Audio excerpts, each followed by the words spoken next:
এর অর্থ কি? এর অর্থ কি? এর ব্যাখ্যা কি? ভালোভাবে বুঝতেছি না, একটু বুঝিয়ে বলুন, ব্যাখ্যা করে বলুন।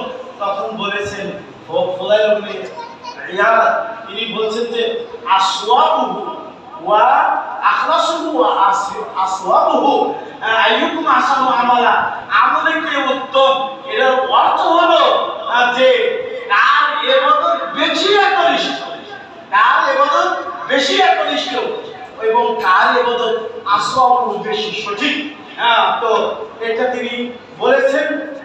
আখলাসুহু এর অর্থ হলো মা কানা লিল্লাহ, মানে বেশি একনিষ্ঠ, এর অর্থ হলো যেটা কেবলমাত্র আল্লাহর জন্য হবে।